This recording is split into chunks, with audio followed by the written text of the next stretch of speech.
It was the kind of thing you see in movies, the sort of twist that makes you lean forward in your seat, gripping the edge of the couch, waiting to see how it all unravels. Except, this wasn't a movie. It was my life. It started with a party. Donna, my wife, had convinced me to come along to her co-worker's anniversary bash, a black tie event held at one of those swanky rooftop lounges downtown. She'd been excited about it for weeks, picking out a new dress, spending an entire afternoon at the salon. I went along reluctantly, never a fan of rubbing shoulders with her corporate crowd. But Donna had insisted, and I could never say no to her when she was excited about something. The evening had the usual small talk, stale hors d'oeuvres, and overpriced champagne. Donna floated effortlessly between conversations, dazzling everyone with her charm. Meanwhile, I nursed a drink at the edge of the terrace, nodding politely to anyone who wandered too close. It wasn't until I stepped away to find the bathroom that things took a turn. The terrace was connected to a private indoor area, dimly lit and quieter than the bustling rooftop. As I passed through, I caught sight of Donna in the reflection of a floor-to-ceiling window. She wasn't alone. She was standing close, too close, to a man I didn't recognize. His hand rested on the small of her back, and she leaned into him with a familiarity that made my chest tighten. I froze. I wanted to look away, to chalk it up to a trick of the light or an innocent misunderstanding. But something about their body language screamed intimacy, something I hadn't seen between us in years. I stood there, hidden in the shadows, watching as she laughed softly at something he whispered in her ear. They didn't notice me. She placed a hand on his chest, laughing again before pulling away. He grabbed her wrist gently, pulling her back for just a second longer. That's when she glanced around, her eyes scanning the room before settling back on him. Whatever was happening wasn't meant to be seen. My heart pounded in my ears as I ducked into a nearby alcove, out of sight. I didn't know what to think. Confront her? Storm out? My mind raced with 1,000 questions, none of which had easy answers. By the time I gathered the courage to step back out, they were gone. Donna was already back on the terrace, laughing and mingling like nothing had happened. But I knew better. Something was wrong, and I was about to find out exactly what. The next day, I couldn't stop replaying the scene in my mind.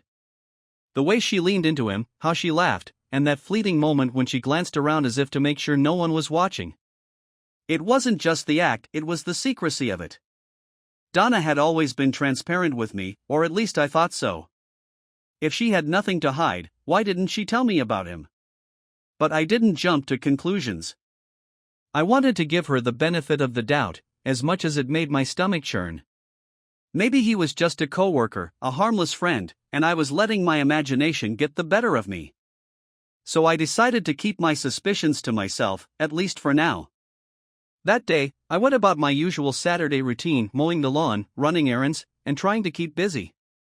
Donna was out with Jamie and Ellie, taking them to a soccer practice and then a movie. It gave me time to think. By the time she got home in the late afternoon, I decided I wasn't going to accuse her of anything without evidence. But that didn't mean I was going to sit around and do nothing. When she came through the door, Donna looked radiant as always. She had this way of lighting up a room, and it was no different that day. "Hey, Paul," she said with a warm smile, leaning in to kiss my cheek. "The kids are starving. I told them we could do pizza for dinner." "Sure," I said, keeping my tone even. "I'll call it in." I watched her as she walked into the kitchen, her heels clicking softly on the tiles. There wasn't a single sign of guilt or hesitation in her demeanor. If she was hiding something, she was doing a damn good job of it. That night, after the kids were asleep, I stayed up late, sitting in the living room with the TV on but not really watching. Donna had gone to bed early, claiming she was exhausted. That was nothing unusual, Saturdays tended to wear her out. But it gave me the opportunity one needed. The scene from the rooftop kept nagging at me. I had to know more about the man she'd been with. Was he just another coworker? A close friend I'd somehow never met? Or was it something else entirely? I knew Donna's schedule well, her work hours, her meetings, her routines. She was a creature of habit, and she liked to stick to her plans. That's why, when I went into the garage that night, I wasn't expecting to find anything. I'd only gone in to grab a wrench for the leaky faucet I'd been meaning to fix, but something caught my eye: a stack of papers on the passenger seat of her car. It was unusual because Donna was meticulous about keeping her car clean. I hesitated for a moment before opening the door. The papers were invoices, mostly unremarkable. But one stood out: a receipt from a boutique hotel downtown, dated 2 weeks prior. Room service for 2. My heart sank. This wasn't something I could dismiss. It wasn't a coincidence or an innocent misunderstanding. My instincts told me this was connected to what I'd seen at the party. The next day, I decided to dig deeper. I didn't go through her phone. Donna kept it locked, and I wasn't about to stoop to breaking into her personal belongings. Instead, I went for something she'd never suspect: her laptop. It was an old, shared device we rarely used anymore, but Donna had been on it the night before, supposedly checking emails. It didn't take long to find what I was looking for. There was a folder on the desktop titled Work Docs. It seemed innocuous enough, but inside, I found a string of emails that made my blood run cold. The messages were between Donna and someone named Ben. The exchanges started out professional, discussing work projects and deadlines. But as I scrolled further, they became more personal, friendly at first, then flirtatious, and finally, unmistakably intimate. One email, in particular, stood out. It was dated 3 days before the rooftop party. Ben had written, "I can't wait to see you again. Last week was amazing. You're incredible, Donna." Her reply was short but telling: "Me too. Let's keep this between us, okay?" My hand shook as I closed the laptop. I'd found the proof I was looking for, but it didn't bring me the clarity I'd hoped for. Instead, it left me feeling hollow, angry, and betrayed. The woman I'd shared my life with, the mother of my children, had been lying to me. That evening, I couldn't bring myself to confront her. Instead, I tried to act normal, keeping the storm of emotions inside me hidden. Donna didn't seem to notice anything was wrong. She laughed with the kids at dinner, kissed me goodnight, and went to bed without a care in the world. Meanwhile, I lay awake in the darkness, staring at the ceiling, trying to make sense of what I'd discovered. The next morning, I decided I couldn't keep this to myself any longer. If Donna wasn't going to come clean, I'd force her hand. But I wasn't going to do it without preparation. I spent the day gathering everything I could: emails, receipts, any scrap of evidence that would make her lies impossible to deny. By the time I was done, I felt a strange sense of calm. The anger was still there, simmering beneath the surface, but now it was tempered by resolve. I was going to confront her that evening, and there would be no turning back. When Donna walked through the door that night, she had no idea what was waiting for her. When Donna walked in that evening, the kids were already upstairs in their rooms, distracted with homework and their usual end-of-day routines. It was the perfect moment.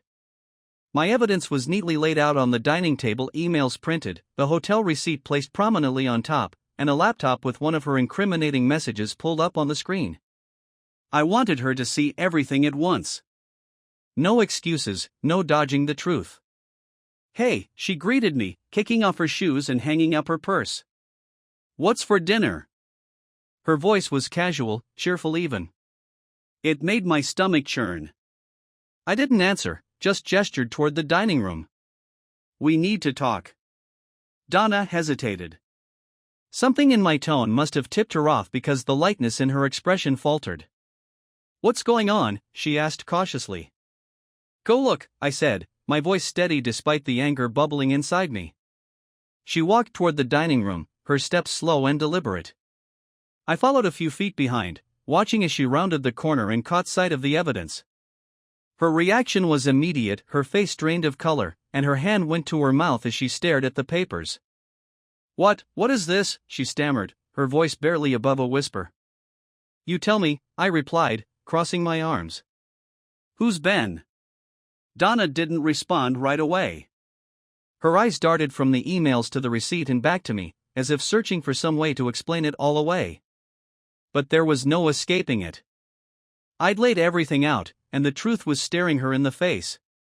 It's not what it looks like, she finally said, her voice shaking. Really? I shot back. Because it looks like you've been sneaking around with some guy from your office. It looks like you've been lying to me. So, what exactly does it look like, Donna? Enlighten me. Her lips trembled, but she didn't say anything. The silence only fueled my frustration. Let me make this easier for you, I continued. You've been emailing this guy, meeting him at hotels, and God knows what else. Don't insult me by pretending it's nothing. It wasn't supposed to happen, she blurted out, tears welling in her eyes. I didn't mean for it to get this far. Oh, so it's gone far, has it? I shot back, my voice rising. Good to know. Care to elaborate? How long has this been going on? Donna looked down at the table, her shoulders slumping. A few months, she admitted quietly. A few months, I repeated, my tone dripping with disbelief. And you didn't think to mention it? Or were you planning to just keep lying to me indefinitely? It wasn't like that, she cried, looking up at me with desperation in her eyes. It's not what you think. It wasn't serious. It was just, I don't know, a distraction. A distraction, I repeated, shaking my head. You destroyed my trust for a distraction. Do you even hear yourself? Donna reached for my hand, but I pulled away. Paul, please, she pleaded. I know I messed up. I wasn't thinking straight. Things have been hard between us lately, and I needed someone to talk to. Talk? I laughed bitterly. You needed to talk, so you went to some guy instead of your husband? Do you have any idea how pathetic that sounds? Her tears spilled over, but I felt no sympathy. Not now. Not after everything I just uncovered. I made a mistake, she whispered. A terrible mistake. But it didn't mean anything.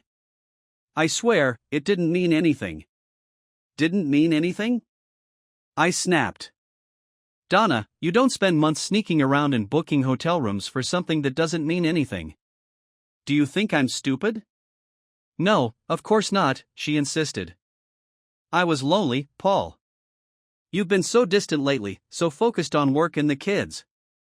I felt like I didn't matter anymore. So this is my fault now? I said, my voice hard. You're blaming me for your affair? That's not what I'm saying, she said quickly. I take responsibility for what I did. I do. But I felt invisible, and Ben made me feel. Don't, I cut her off sharply. Don't even say it. I don't want to hear how he made you feel anything. Donna fell silent, her chest heaving with quiet sobs. I stared at her, a mix of anger, disappointment, and pain coursing through me. This wasn't just about her betrayal. It was about the life we'd built together, the trust I'd given her, and the family we'd created. She'd put all of that at risk, and for what? You've been lying to me, Donna, I said finally, my voice low but firm. Lying to me, lying to the kids. And for what? For some guy who probably doesn't give a damn about you? You threw away our marriage for this? She shook her head, tears streaming down her face. I didn't throw anything away. I love you, Paul. I love our family. I don't want to lose you. Love? I scoffed. You call this love? Because it doesn't look like love to me. I'll do whatever it takes to fix this, she said desperately. Counseling, therapy, whatever you want. Just give me a chance to make it right. I let out a bitter laugh. You think this is something you can just fix? Do you even realize what you've done? How am I supposed to trust you again? How am I supposed to believe anything you say? Donna didn't have an answer. She just stood there, crying and shaking her head, as if the weight of her actions was finally sinking in. I can't do this right now, I said, my voice tight. I need time to think. Paul, please. Don't, I said sharply. Just, don't. Without another word, I turned and walked out of the room, leaving her standing there amidst the wreckage of her lies. I didn't know what was going to happen next, but one thing was certain: nothing would ever be the same. I spent the night on the couch, staring at the ceiling, replaying every word of our confrontation. Donna cried herself to sleep upstairs. I could hear the muffled sobs through the floorboards. It didn't matter. I didn't feel pity, just the raw ache of betrayal. By morning, I had made up my mind. If she thought this was salvageable, she was wrong. If she thought she could lie to my face for months, betray me, and walk away with nothing but a tearful apology, she had no idea who she was dealing with. I started my plan the next day. The first thing I did was call a lawyer, an old friend from college who handled family law cases. He wasn't just any lawyer, he was the type who went for the throat. I wasn't sure I wanted a divorce yet, but I needed to know my options. After walking me through custody, financial settlements, and the potential fallout, he gave me advice that changed the game. Paul, if you want to come out of this clean, start gathering everything now. Bank statements, property deeds, text messages, anything you can use if it goes to court. I hung up and got to work. Donna had always been meticulous about finances, which worked to my advantage. She kept everything organized in a file cabinet in the study. Over the next few days, while she walked around on eggshells trying to give me space, I quietly collected every piece of financial data I could find. The hotel receipts weren't the only thing. Donna had spent hundreds, maybe thousands, on dinners, gifts, and other things she'd never mentioned. I checked our shared credit card statements and found charges at high-end restaurants she never told me about, as well as charges for apps and subscriptions I didn't recognize. One stood out: a burner phone, bought 3 months ago. She hadn't just betrayed me emotionally, she'd been methodical about it. Once I had the financial picture clear, I decided it was time for the next step: exposing her. Not to hurt her, but to make sure I came out of this with my dignity and leverage intact. If this went to court, she wasn't going to play the victim card. First, I reached out to Ben. His email address was all over the threads I'd printed out. It didn't take much digging to find his LinkedIn profile, complete with a list of places he'd worked and a headshot of the smug prick. I emailed him from a burner account I'd set up that morning. Subject: You've been caught. Ben, I don't think we've been introduced, but I'm Paul, Donna's husband. Don't worry, I'm not here to fight or cause a scene. I just thought you'd like to know that I'm aware of everything. I've got copies of your emails and the hotel receipts. If you value your career, you'll stay the hell away from my wife, effective immediately. Consider this your only warning. By the time Donna got home that evening, I had already sent the email. She walked in looking pale and worn down, probably from the weight of her guilt, but I didn't care. Hi, she said timidly, like a stranger in her own home. I didn't respond. I had nothing to say to her. The next part of my plan required patience. Donna wasn't expecting me to take action, so I used her complacency to my advantage. Over the next week, I installed a keylogger on her laptop and waited for it to collect enough data. What I found was worse than I'd anticipated. Ben had tried contacting her several times after my email. Each message was more desperate than the last, asking her if she was okay, begging her to meet up. Donna didn't reply to most of them, but she did open the emails. She wasn't over him, not even close. Armed with this, I began phase 2, turning the tables. That Friday, I called a meeting with Donna's parents. They'd always been supportive of our marriage, and I knew exposing her to them would hit where it hurt. I laid out everything for them: the emails, the receipts, even the burner phone purchase. Donna's mother, a traditional woman who prided herself on family values, looked like she'd been slapped.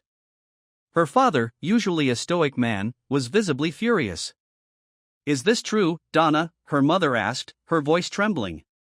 Donna didn't deny it. She sat there, pale and shaking, as her parents berated her. I didn't gloat, I didn't need to. The damage was done. By the end of the meeting, her parents were firmly on my side, offering to help however they could. I wasn't done yet. The next target was Ben's workplace. I drafted an anonymous letter, detailing his inappropriate relationship with a married co-worker. I included copies of the most damning emails and sent it to his company's HR department. I knew it was a low blow, but I didn't care. If he thought he could interfere in my marriage without consequences, he was about to learn otherwise. By the following Monday, Donna knew something was up. She'd overheard a phone call I had with my lawyer and asked if I was filing for divorce. Not yet, I replied coldly. But don't think for a second you're off the hook. Her tears had no effect on me anymore. I didn't feel sorry for her, only for myself and the years I'd wasted trusting her. Later that week, the fallout began. Donna's parents stopped speaking to her, and Ben, according to my sources, was under investigation at work. Donna begged me to stop, claiming she'd do anything to make it right. But I wasn't interested in her apologies or empty promises. I was focused on ensuring I walked away from this mess with my pride and my future intact. By the time Donna mustered the courage to sit me down for a real talk, the house was a battlefield of cold silences and avoided glances. She waited until the kids were gone for the weekend at a sleepover and a birthday party. I'd been holed up in the garage most of the day, pretending to work on a shelf that didn't need fixing, but really just avoiding her. When I came inside for dinner, she was waiting at the table, her eyes red-rimmed, a tissue clenched in her hand. "Paul," she started, her voice shaky. "We need to talk." I dropped my toolbox by the door and crossed my arms. "I'm listening." She gestured to the chair across from her. "Can you at least sit down?" "I'm fine standing," I replied curtly. She looked down, taking a deep breath. "I know I've said this before, but I am so sorry for what I've done. I've hurt you, and I betrayed everything we built together. I don't expect you to forgive me, but I need to tell you why." "Why?" I repeated, my tone sharp. "You've had plenty of chances to explain. I'm curious to hear what excuse you've come up with this time." "It's not an excuse," she said quickly. "I'm not trying to justify what I did. I need you to understand what was going on in my head." "Fine," I said, leaning against the counter. "Let's hear it." She hesitated, fiddling with the tissue in her hands. "Paul, I felt invisible. For years now, I felt like I'm just here. A wife, a mom, a routine. And you were always busy, always working, or distracted. I tried to talk to you about it, but every time, it felt like I was talking to a wall." "So you thought the solution was to have an affair?" I asked, my voice laced with sarcasm. "To sneak around behind my back and lie to my face?" "No," she said, her voice rising. "I didn't plan for it to happen. It started as just talking. Ben listened to me in a way you hadn't in years. He made me feel seen, valued. I know it was wrong. I knew it even while it was happening, but I was weak." "Weak," I repeated, shaking my head. That's a hell of a way to describe months of lying, sneaking around, and breaking our marriage. Donna's tears spilled over, but I didn't feel pity. Not this time. I'd spent weeks in agony, and her sudden burst of emotion felt hollow, a last-ditch effort to salvage something she'd already destroyed. "I don't know how to fix this," she said finally, her voice barely above a whisper. "But I want to. I love you, Paul. I love our family. Please, just tell me what I can do." I stared at her, the weight of her words sinking in. This was it, the moment I'd been dreading and anticipating in equal measure. I had thought about this conversation for days, rehearsing it in my head, trying to decide what I truly wanted. Now that it was here, the clarity hit me like a freight train. "I don't think you get it," I said slowly. "This isn't something you can fix with therapy or promises or tears. You broke something fundamental, Donna. Trust. Respect. The foundation of everything we built together. And I don't think I can ever look at you the same way again." Her face crumpled, and she reached for me, but I stepped back. "Paul, please." "No," I said firmly. "You don't get to plead your way out of this. Do you have any idea what you've done to me? To our kids? They don't know the details yet, but they will. They'll find out one day that their mother wasn't who they thought she was. And I'll have to live with that. She sobbed openly now, but I didn't soften. I couldn't. I've been thinking about this for weeks, I continued. And I've realized something. I deserve better than this. I deserve better than a partner who would betray me, lie to me, and then expect me to just move on like nothing happened. What are you saying? She asked, her voice trembling. I'm saying it's over, I said flatly. I want a divorce. Her sobs turned into a wail, but I didn't flinch. I had made my decision, and I wasn't going to be swayed by her tears. For too long, I'd let her emotions dictate my responses, but not anymore. You can't mean that, she pleaded. Paul, we have kids. A family. We can't just throw it all away. I didn't throw it away, I said, my voice firm. You did. The moment you decided to cheat, you threw it all away. And now, you have to live with the consequences. Donna didn't say anything, just sat there sobbing into her hands. I waited a moment, letting the weight of my words sink in, before turning and heading toward the stairs. Paul, she called after me, her voice breaking. Please, don't do this. I paused at the base of the stairs, not turning around. I didn't do this, Donna. You did. With that, I walked upstairs, leaving her alone in the dining room, her cries echoing in the house that no longer felt like home. I didn't feel relief or satisfaction, just a cold, hollow certainty that this was the only way forward. The love I once had for Donna was gone, replaced by a deep ache that I knew would take years to heal. But at least now, I was free to start again. The next morning, I woke up to a quiet house. Donna was still home, her car was in the driveway, but the usual buzz of activity was gone. No footsteps, no sound of coffee brewing. For a moment, I wondered if she'd left early, but when I walked downstairs, I found her sitting in the living room. She was wrapped in a blanket, staring blankly out the window. Didn't sleep? I asked. She looked up, her face pale and puffy from crying. Not really. I nodded, then went into the kitchen to start the coffee. I wasn't in the mood for small talk, but I wasn't cruel enough to leave her sitting there without acknowledgement. The silence was heavy, but I welcomed it. After last night's confrontation, I didn't have the energy for another fight. When the coffee was ready, I poured a mug and sat down across from her.